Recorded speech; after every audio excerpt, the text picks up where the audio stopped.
Hello everyone, নিয়ে আইলাম সোমবারে একটা ছোট্ট ব্লগ। দেখো, আজকে সকাল সকাল উঠছিলাম, কিন্তু প্রচণ্ড বৃষ্টির লেগে আবার ঘুমাই গেছিলাম।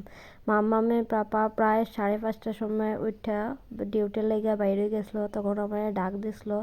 তো কালকে রাত্রে প্ল্যান করে রাখছিলাম যে আজকে একটু তাড়াতাড়ি উঠমু, যেহেতু সোমবার আর বাড়িতে 2 দিন আসলাম না। ঘর দুয়ার প্রচণ্ড নোংরা হয়েছে, আর ঝড় তুফানের কারণে অনেক কাপড়ও জমা রয়েছিল।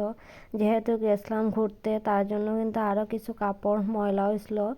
তো বাচ্চা বাড়িতে থাকলে তো প্রত্যেক দিনের কাপড় ধুইতে লাগে, আর আমার জানো তো নোংরা কাপড় ঘরে ফেলায় রাখতে একদম ভালো লাগে না। এই বৃষ্টির মধ্যেও কিন্তু আমি অনেকগুলো কাপড় ধুয়ে আইছি আমার মেয়ের, যেহেতু মাম্মাম এখনও বিছানায় শি দেয়, তারপর ঘর দুয়ারে অনেক সময় না বলে শি দিয়ে দেয়, তো ঘর দুয়ারে কিন্তু গন্ধ, মানে বাজে একটা গন্ধ হয়ে যায়। তার কারণে কিন্তু আমি প্রতিদিন বৃষ্টি থাকুক ঝড় তুফান থাকুক আমি ঘর দুয়ার মুছে ঘর দুয়ারটা পায়ে পরিষ্কার রাখি।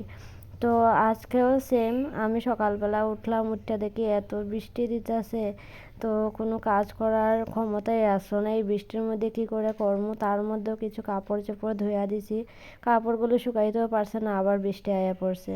আর এদিকে দেখো, গেছিলাম দোকানটা খুলতে, আর দোকানটা ঝাড় দিতে দিতে আমার মেয়ে সিঁদুরের কৌটা বার করিয়া আস্তা মুখে গায়ে লাগাই দিছে।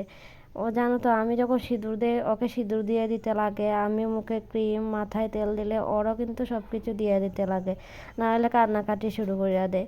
তো এদিকে কিছু কালকে রাতের বাসন রয়েছিল, ঘরে কারেন্ট নাই, তারপরে উপরে জল নাই, প্রচণ্ড কষ্ট হইতেছে। তো বৃষ্টির জল কিছু জমায়ে রাখছিলাম, এগুলি নিয়ে বাথরুমে। আর এইদিকে দেখো, দোকানঘরটাও আজকে পরিষ্কার করে রইলাম। তো টাটা, বাই বাই, দেখা হইব আরেকটা ব্লগে।